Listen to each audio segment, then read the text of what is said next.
En los últimos años los temas de salud han cobrado extrema importancia debido a la mayor expectativa de vida que hemos conseguido como especie, llegando a vivir algunas personas más de 100 años. Estas vidas más longevas han implicado que la medicina no solo se enfoque en curar enfermedades, sino que también en mejorar nuestra calidad de vida. A partir de la era digital que estamos experimentando, la medicina ha expandido las formas de tratar a los pacientes, apoyando el trabajo de los médicos. ¿Cómo caminan juntas la ingeniería y la medicina en las nuevas tecnologías para la salud? Los quiero invitar para que hoy se sorprendan con la tecnología que cuida nuestra salud y nuestro bienestar. Tal vez una de las que más colaboración necesita entre las distintas áreas de la ciencia y también de un trabajo interdisciplinario, porque resuelve temas complejos que incluso pueden salvar nuestra vida. ¿Qué iniciativas está desarrollando Chile en esta materia y en qué áreas? ¿Y qué tan cercanos nos sentimos nosotros a esta tecnología como ciudadanos? Bienvenidos a un nuevo capítulo de Cuarta Revolución.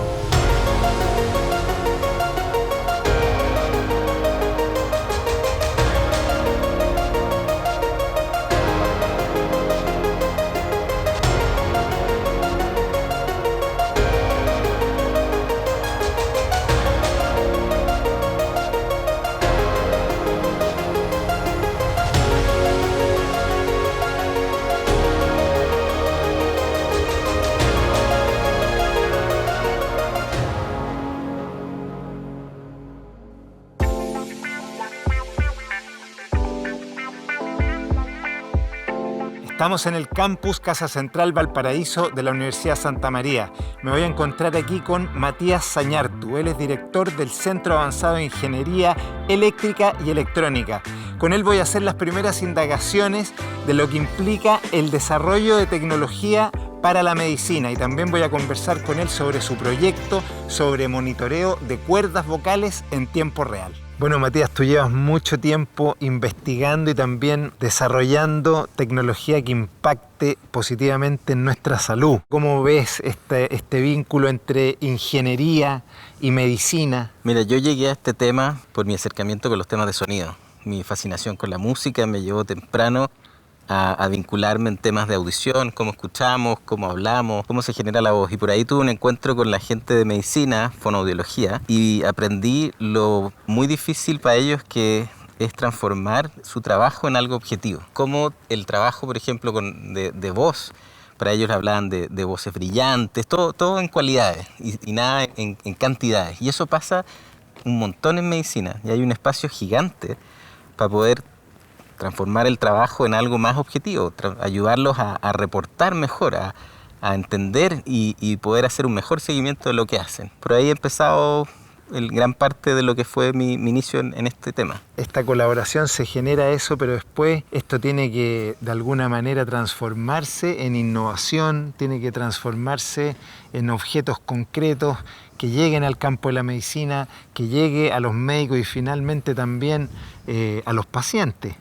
¿Cómo se va haciendo esta transferencia tecnológica? Mira, lo importante en el trabajo de la conexión entre ingeniería y medicina está en esa comunicación, en esa opción de entender dónde está el problema que quieres resolver. Si tú trabajas solo, tú puedes hacer modelos, soluciones que pueden ser fabulosas tecnológicamente, pero que en realidad no atienden ni un problema en particular, ningún dolor en particular. Entonces, una de las cosas que aprendí temprano es entender y saber escuchar y poder literalmente colaborar con alguien y decir, bueno, cuéntame dónde está tu rollo, cuál es tu problema para poder ver qué podemos hacer. Y en ese sentido hay los médicos y los fonoaudiólogos en el área donde trabajo yo principalmente, te ayudan un montón a decir, mira, estas son nuestras limitaciones. Para eso tenéis que estar ahí, tenéis que entender y trabajar con ellos también. ¿Y en Chile está la capacidad para poder desarrollar tecnología en esa dirección? Sí, mira, el caso de Chile es bien interesante porque por un lado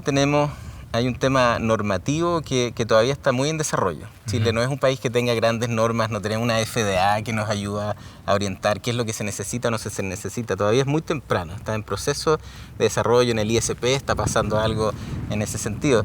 pero todavía es un terreno fértil. Eso es un arma de doble filo, ¿cierto? Puede ser muy bueno porque te da más libertades para poder operar, pero al mismo tiempo es un espacio donde tenés que tener mucho cuidado con qué es lo que estás haciendo, porque todavía no hay muchas regulaciones al respecto. Entonces, es un lugar interesante, pero sí lo que nos hemos dado cuenta es que hay una fuerza enorme. El caso del COVID, por ejemplo, nos enseñó eso, ¿cierto? Si te acuerdas, hace un año atrás, los temas, cuando recién empezó el tema, era la desesperación por los ventiladores mecánicos. Nos vamos a morir todos, se necesitan cientos de ventiladores mecánicos Uno más. por persona. Exacto. Entonces, cuando entramos en ese cuento, rápidamente un montón de ingenieros, un montón de investigadores empezamos a desarrollar y en meses habían varios ventiladores en desarrollo, cosa que nunca había pasado, dispositivos médicos desarrollados en Santiago, en Valparaíso, en Concepción, en Antofagasta, en todos lados. Entonces te das cuenta que el potencial de desarrollar estaba. Claro. Lo que pasa es que nunca había habido como un empuje tan fuerte y eso ha despertado un montón de otros temas. Han aparecido en este periodo un montón de esfuerzos asociados a mejorar el tema de salud, aprovechar esta fuerza para poder desarrollar nuevos dispositivos. Mira, nuevos qué temas. Interesante, como la crisis hace aparecer una fuerza. Exacto. Insospechada hasta antes de ese momento. Exacto. Bueno, queremos también hablar de tu proyecto, Matías. Ustedes se preguntarán qué es esto que tengo yo aquí. Este es un monitor de cuerdas vocales en tiempo real. ¿Estoy en lo correcto? Correcto. Explícanos un poco de qué se trata este proyecto tecnológico que has desarrollado tú para la salud. Ese proyecto es muy bonito porque ilustra cómo podéis pasar de escribir artículos científicos, ¿cierto? Yo vengo trabajando en este tema desde que estaba haciendo mi doctorado, a escribir proyectos y luego finalmente hacer un desarrollo y transformarlo en una tecnología que ahora existe físico y te la podéis poner, ¿cierto? Entonces, está aquí. Exacto. Entonces, la idea de este proyecto es cambiar la forma en que pensamos en el diagnóstico médico. Típicamente, cuando tú piensas en un problema médico, piensas en una visita al doctor donde te mira y te da algún tipo de examen, típicamente una endoscopía, ¿cierto? Pero en el caso de la voz, y pasa con muchas otras enfermedades, necesitamos tener una visión un poco más amplia de cómo usas. La voz es muy funcional, ¿cierto? Si tú eres actor, si eres cantante, el tema de cómo usas la voz y qué tipo de actividades realizas es fundamental para entender qué problema tienes y realmente qué tipo de terapia y si te está funcionando o no. Entonces inventamos este monitor que es como un holter del corazón, pero para las cuerdas vocales. Ya. Y te acompaña todo el día, lo usas durante típicamente una semana. Yo paciente voy, me lo pongo y lo uso una cantidad de tiempo y eso va dejando un registro. Exacto, por eso tiene un diseño pensado como un collar, algo que pase bastante desapercibido y que no llame mucho la atención, y la idea es que tú lo puedas usar en tu actividad diaria y te da un registro completo y te permite hacerte una visión totalmente distinta de cómo se hace un examen de voz. Y este es un tema totalmente nuevo, que está cambiando la manera en que los otorrinos piensan en el examen de la voz y es muy entretenido porque estamos empujando literalmente la frontera y cambiando la forma en que se piensan en estos exámenes. Ahora, esto mismo se puede hacer en muchos otros dispositivos. Este es un ejemplo muy bonito, pero nos lleva a la idea de telemedicina, a la idea del concepto ambulatorio, que los dispositivos médicos vayan contigo. En el reloj ya viene un montón de cosas y ahora esto va a ser cada vez más la tendencia. Qué increíble, o sea, se produce una especie como de rizoma de creatividad, en el sentido que aparece el desarrollo de un proyecto que inmediatamente abre otras posibilidades. Exacto. De hecho, como tú me decías antes, que esto venía originalmente también para ti de la idea del estetoscopio. Exacto. Entonces te inspiras en eso y después este aparato inspira la creación de otros aparatos para otras áreas. Así es. De hecho, cuando empezamos, partimos solamente mirando a los pacientes que tenían problemas en las cuerdas vocales y ahora estamos pensando en otras enfermedades que se reflejan a través de la voz, como el caso de la enfermedad de Parkinson, por ejemplo. Ya. La manera que tú usas tu voz dice mucho de tu sistema en general, de tu salud en general. Claro. Y hemos encontrado aplicaciones fascinantes, por ejemplo, en el caso de Parkinson, que tiene que ver con qué tan fuerte hablas, qué tan agudo, cuál es tu rango vocal. O el temblor de la voz. Exacto. Y eso dice mucho de tu salud. Genial, Matías. Muchas felicitaciones por este proyecto increíble, inspirador además, y un ejemplo también de pensar que podemos desarrollar toda esta tecnología desde Chile para el mundo. Y muchas gracias por recibirnos y por tu tiempo. Encantado. La labor de Fundación Prótesis 3D es empoderar a niños y adultos en situación de discapacidad a través de la entrega de prótesis que son funcionales y personalizadas, las cuales fabricamos con impresoras 3D. La tecnología que nosotros usamos son tecnologías de fabricación digital, en este caso la impresión 3D, que nos permite crear piezas desde cero y hacer todas las prótesis personalizadas. Involucramos a todos nuestros beneficiarios en el proceso de fabricación para que ellos puedan elegir los colores de las prótesis. Los materiales que ocupamos son principalmente el PLA, que es el ácido poliláctico, que es un material derivado de vegetales, el cual ocupamos en la impresión 3D.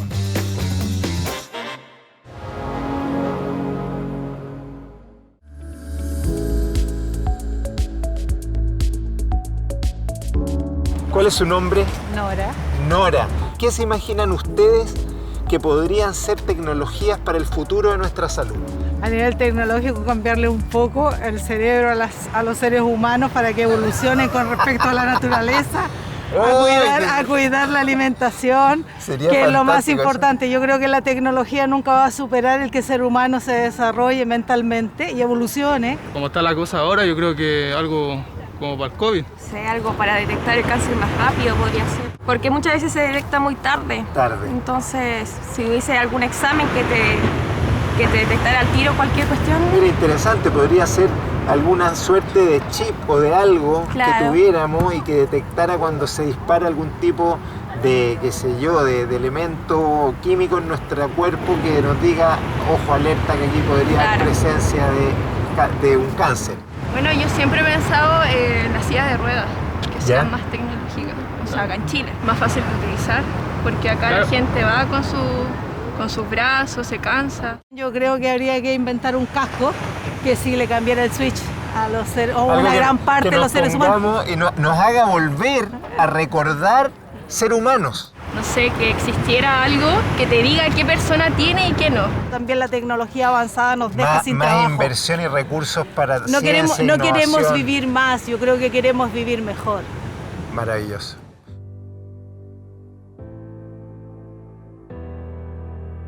Vamos a conversar ahora con Daniel Hurtado.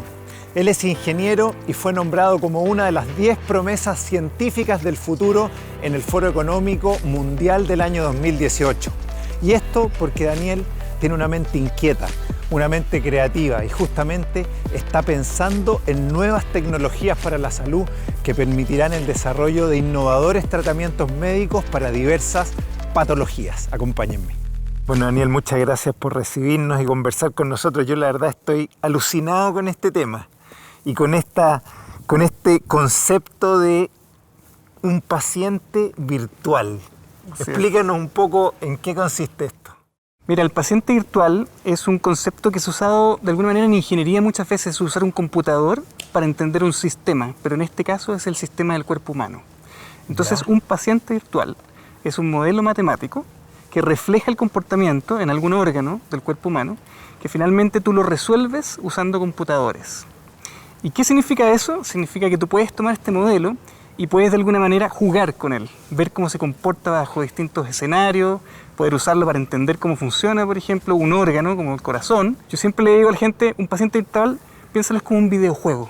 Que tú lo tienes en el computador, puedes jugar con él y puedes intentar distintas cosas. ¿Cómo tú llegas a darte cuenta que hay la necesidad de generar este paciente virtual y qué beneficios tiene para los médicos y para los pacientes? Nosotros en ingeniería, cuando queremos diseñar algo, lo primero que hacemos es usamos matemáticas y física para poder entender el sistema y después lo modificamos. En medicina ese concepto es más difícil, ¿no es cierto? Porque no existen tantas maneras de experimentar antes, por ejemplo, de realizar una cirugía. Si tú tienes un modelo muy fidedigno de un órgano del cuerpo humano y puedes replicar el comportamiento de ese paciente, el médico eventualmente podría decir, ¿qué pasa si yo opero de esta manera? ¿Qué pasa si yo opero de esta otra manera? No quiero decir que es una bola de cristal, pero de alguna manera sí te va a informar de qué es lo que puede pasar si tú tomas un camino u otro. Y de hecho, ese es el gran concepto del paciente virtual. Ayudar, apoyar al médico a tomar mejores decisiones clínicas. ¿Y tú has tenido la experiencia de aplicar tus modelos, de verlos aplicados? Sí, todavía en el ámbito de la investigación, porque el concepto de pacientes virtuales es relativamente nuevo y todas las innovaciones en medicina requieren bastante tiempo para poder ser validadas y para poder ser aprobadas para después usarse en la clínica, ¿no es cierto? En el fondo, en la práctica clínica común. Pero, por ejemplo, hemos ocupado estos corazones para poder estudiar qué es lo que pasa en terapias muy novedosas que se basan en inyección de biomateriales para poder entender si podemos frenar o no la insuficiencia cardíaca. Entonces, una de las preguntas, una de las terapias novedosas que ha salido hoy en día es inyectar biomateriales, es inyectar un pedacito de bolitas de biomateriales chiquititos dentro del corazón, cosa que esas pelotitas, digamos, hagan que el corazón no empiece a crecer y se ponga como muy, en el fondo, muy rígido, ¿no es cierto?, para contraerse. Nosotros tomamos información y entonces evaluamos qué es lo que pasaba eléctricamente, es decir, si se producía una arritmia o no, con cada uno de los corazones que ellos habían experimentado. Oye, es que te escucho y es increíble porque realmente uno se siente como en el futuro. Tenemos posibilidad de ver un poco cómo funcionan estos modelamientos matemáticos aplicados a un corazón virtual para poder como imaginarlo, visualizarlo mejor. Por supuesto, encantado. Aquí te voy a mostrar. Mira, lo que te voy a mostrar es el ciclo completo, si tú quieres. El ciclo completo, ¿de acuerdo? ya. Desde que construimos este modelo computacional basado en matemáticas, ¿no es cierto?, hasta que lo empezamos a usar para replicar la condición normal de un paciente y después lo ocupamos para entender, por ejemplo, una patología. Y finalmente entendemos cómo podemos diseñar, cómo podemos usar, por ejemplo, dispositivos médicos para contrarrestar los efectos de esa patología. Wow. Y todo eso virtual.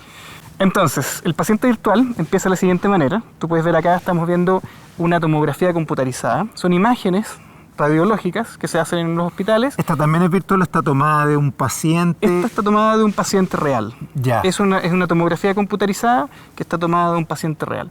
Esta tomografía te da información sobre la anatomía interna, ¿no es cierto?, el cuerpo. Ahí tú puedes ver, están las costillas, la caja torácica y aquí el corazón. ¿Te das cuenta? El corazón, lo que estamos mostrando acá, ¿no es cierto?, son las cámaras biventriculares y tú te das cuenta que está compuesta por estos pequeños legos, estos pedacitos que están formando la geometría del corazón, la anatomía del corazón. Qué increíble. ¿Ya? Fíjate que el corazón adentro tiene sus cámaras, están los músculos papilares, ¿no es cierto? Está toda la anatomía del corazón, se refleja en este mostrando paciente. también en 360, en todo, claro. Exactamente, tú tienes full información tridimensional.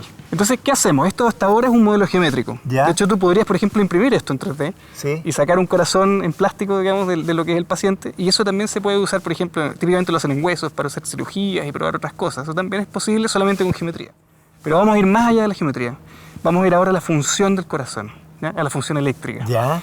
Entonces, lo que te voy a mostrar ahora es cómo ocurre esa propagación de una onda eléctrica en las paredes del corazón, ¿ya? Genial. Entonces, mira, acá viene una simulación, ¿no es cierto?, de cómo se comporta el corazón en condiciones normales. Si tú te das cuenta, empieza una onda que empieza desde la parte de abajo, que es el ápice del corazón, y empieza a subir dentro de las paredes del corazón. El rojo es una condición pasiva, ¿no es cierto?, y el blanco significa que las células se activan y se contraen. Entonces, lo que estoy mostrando acá es, en el fondo, el sístole, cuando este corazón, los ventrículos se contraen, y después diástole, cuando vuelve a su condición de reposo. Entonces, mira, lo que vamos a mostrar ahora es justamente esa condición patológica que está acá, ¿ya?, que básicamente ocurre, por ejemplo, cuando tú has tenido un infarto al miocardio y hay ciertas zonas del corazón que de alguna manera se vuelven como una especie de cicatriz. Y eso hace que ocurran espirales, que en el fondo el corazón no pueda propagar su onda eléctrica de manera sincronizada.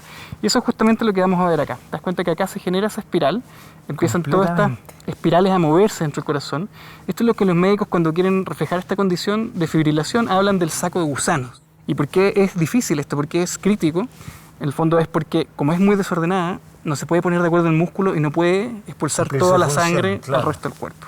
Entonces, oye, realmente, bueno, es que es una manera muy clara y muy gráfica, además, de entender este diálogo de la ciencia con la tecnología, y me gustaría que en ese sentido pudieras como darnos tu visión de cómo ves que va a avanzar este diálogo, hacia dónde debería ir en lo que tú estás desarrollando, en tus modelamientos matemáticos. ¿Cuáles son un poco tus proyecciones en ese sentido de esta colaboración virtuosa entre tecnología y ciencia?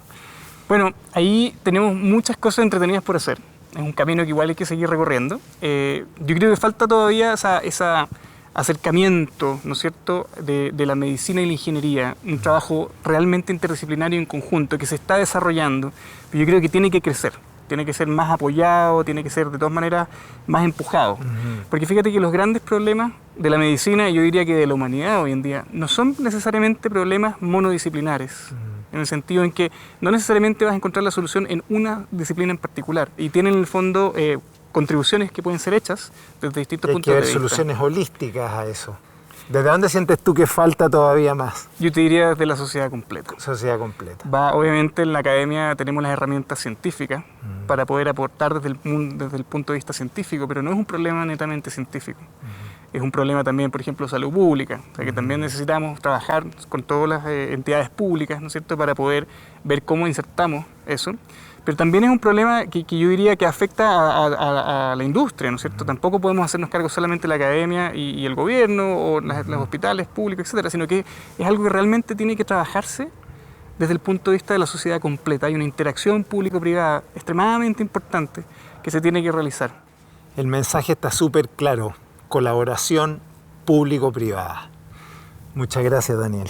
Pancho, te pasaste. Muy entretenido conversar contigo. Muchas gracias.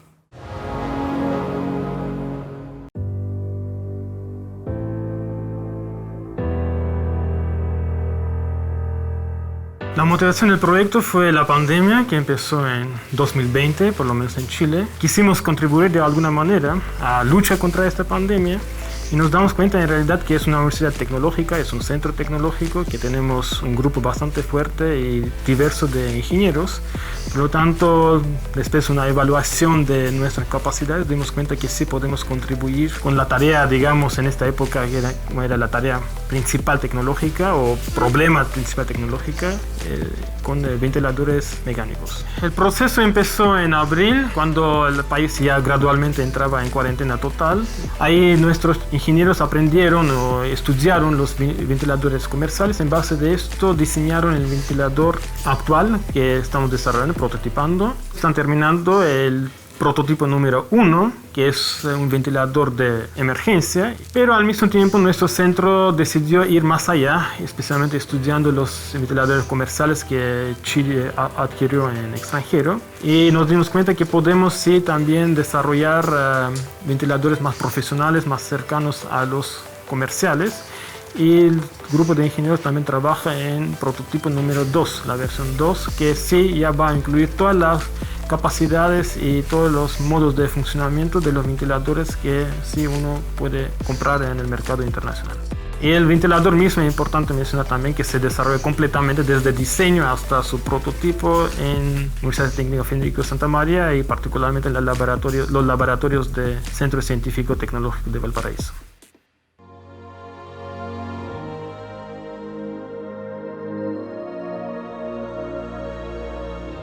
Mi sueño sería que algunos de los desarrollos que estamos empujando hoy en día, desde mi laboratorio, desde Chile, se transformen algún día en una herramienta que los médicos puedan usar para curar enfermedades y para mejorar la salud a nivel mundial. Mi sueño es participar del tránsito de la ciencia y tecnología, desde lo básico hasta lo aplicado, y ver cómo eso genera un impacto, cómo genera un cambio en el desarrollo económico, en el desarrollo social. Ser parte de eso. Después de todo lo que hemos escuchado hoy, no dejo de asombrarme con todo el potencial que tiene nuestro país para seguir desarrollando estas tecnologías y también anhelando que ojalá sean producidas en Chile y al alcance de todos.